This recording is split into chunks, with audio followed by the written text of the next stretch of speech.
Information में government college में मराठी का प्राध्यापक है और मेरी वाइफ कीर्ति राठौड़ के साथ बिजनेस में पैशनेटली डील कर रहा हूँ। कल जब हम रूबी गए तो आधे से ज़्यादा लोगों को पता ही नहीं रूबी क्या होता है। बहुत सारे लोगों ने फोन करके मुझे सर रूबी चले गए मतलब क्या चले गए आप, और मुझसे भी हद तक हो गई जब मैंने कीर्ति से कहा कि कांग्रेचुलेशन ब्रांड रूबी, उसने कहा हाँ ये क्या है। तो बिजनेस इतनी सादगी से करो, ज्यादा पीएचडी करने की आवश्यकता है नहीं। जितना पता है आपको, पता है टॉर्च कितनी दूर तक जाता है, बस वहां तक सफर कर लो, टॉर्च वहां से आ गया और आपको रास्ता दिखा देगा। कुछ लोग पहले दिन पीएचडी करना चाहते हैं। आप रूबी कभी भी बन सकते हो। अगर आप एमराल्ड हो, साइड वॉल्यूम आपका 20,000 रुपये हुआ तो आप रूबी बन गए। आप डायमंड हो, साइड वॉल्यूम आपका 20,000 रुपये बना तो आप रूबी बन गए। हमेशा आप लोगों ने अगर सीरीज सुनी होगी, बहुत सारे लोगों को सुना होगा आपने, तो आपने सुना होगा कि हम डायमंड करने के बावजूद भी हमारा साइड रूबी वॉल्यूम था। तो जब आपके 20,000 रुपये हो जाते हैं तब आप रूबी कहलाते हैं। तो ओके, तो आप सबसे मैं एक बात बताना चाहूंगा कि जब हम यहाँ आते थे, मीटिंग में बैठते थे, तो गुरुजी कहते थे कि हम रूबी चलेंगे, रूबी चलेंगे। गुरुजी तकरीबन 9 बार रूबी चले गए। तो अंदर से अनुभव लगता है कि कोई पिन छूटे ना, कोई पिन छूटना नहीं चाहिए। लेकिन यकीन मानिए हम रूबी के लिए काम कर ही नहीं रहे। वो तो आखिरी टाइम पर हमको जब पता चला, देखा, तो मैंने तुरंत गुरुजी को फोन लगाया, गुरुजी ऐसा हो रहा है, तो ये समझ में नहीं आ रहा ऐसा क्या है। तो गुरुजी ने कहा कि वो रूबी वॉल्यूम है। हम आज तक सही मायने में कभी हमें पिन के लिए काम नहीं किया, लेकिन हाँ काम जरूर किया क्योंकि ये हमारी जिंदगी का सवाल है। कीर्ति ने, आपने सुना कि उसको 200 रुपए नहीं मिलते थे। आपने अगर हमारी स्टोरी सुनी होगी, मेरा जितना इनकम था उतना मेरा बैंक का ईएमआई था, तो मेरे पास कुछ पैसे नहीं होते। तो वो सारी चीजें बदलने का अवसर भगवान ने हमको 2015 में दिया था और हमने तगड़ा निर्णय लिया।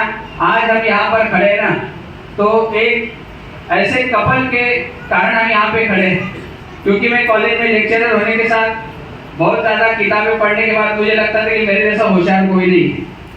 तो भगवान भी ऐसी योजनाएं बनाता है, आपको ऐसी जगह ला के रखता है कि जहाँ आपके सभी सवाल खत्म हो जाते हैं और आप समर्पण भाव से काम करना शुरू कर देते हैं। तो मैं जब कॉलेज के दिनों में कॉलेज में पढ़ता था तो खुद पर बहुत विश्वास था मुझे। हमेशा कहा करता था परमपिता परमात्मा से और दोस्तों से भी कहा करता था कि तराशने वाले ने इस कदर तराशा है कि जहाँ भी जाओ चमकते रहो, पर बदकिस्मती हमारी हमें जोहरी कम मिली। ये मैं क्यों कहा करता था मुझे पता नहीं, क्योंकि जीवन में जोहरी का आना था और वो एक दिन आया कि जोहरी हमारे जीवन में आए और उनके छत्र छाया में जब हम इस बिजनेस की तरफ बढ़ना शुरू किए तो आज आप हम लोगों को यहाँ पे रिकॉग्नाइज होते हुए देख रहे हो। तो जोहरी कोई और नहीं, diamond going camp Mahesh Kumar की रंगीनी।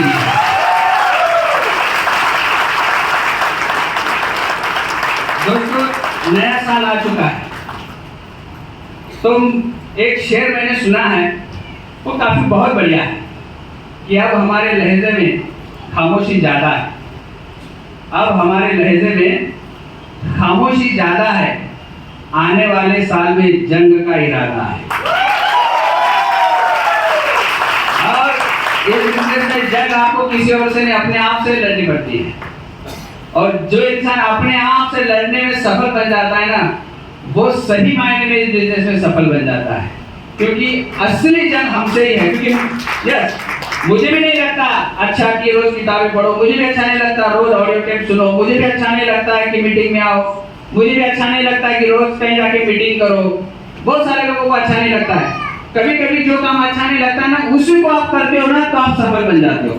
आज सही मायने में जो जीवन हमारा बदला है ना, मैं आपको शब्द में नहीं बता सकता।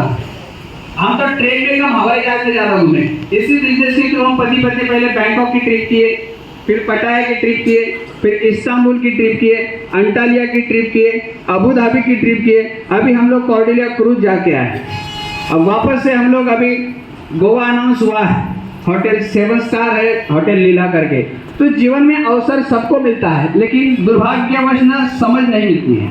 जिस दिन अवसर और समझ जिसके समझ में आ गया ना, वो इस बिजनेस में इतिहास लिख देता है। मेरा सिंपल सा सवाल है आप लोगों को, क्या आपके पास कोई ऐसा अवसर है जो आपको बगैर इन्वेस्टमेंट किए महीने की 2 लाख की इनकम दे सकता है? हाथ है कोई ऐसा अवसर? अब वो अवसर अगर आपको यहाँ से दिखाई दे रहा, अगर यहाँ से आपको महसूस हो रहा है तो इसके ऊपर काम करना चाहिए, किसको ऑपरेशन करना चाहिए? हाँ, लेकिन बहुत सारे लोग ऑपरेशन करते हैं और अवसर उनके जीवन से छूट जाता है। बहुत सारे चेहरे हमने यहाँ पे देखे जो आज नहीं है। पहले रो में बहुत सारे चेहरे हमने देखे, आज वो यहाँ पे नहीं है। तो इसका मतलब ये हो सकता है कि एक तो उनके पास समझ नहीं, या कोई ऐसा अवसर है जहाँ मैं इनके 5 लाख बनाए। तो ज्यादातर दिक्कत यही है कि अवसर समझ में नहीं आता है, इसलिए आदमी यहाँ पर बैठे हुए वो सिर्फ वही देखता है जो देखना चाहता है, और वही समझता है जो समझना चाहता है, और फाइनली पूछता यही है, ये चैन है क्या? क्या पूछता है? ये चैन है क्या? और उसी चैन में वो गिरफ्त में आ जाता है और बड़े अवसर से चूक जाता है। आज इस बिजनेस से हमारी सालाना इनकम है 40 लाख रुपया है। अच्छी है? तो आपको क्या दिक्कत है? अगर आप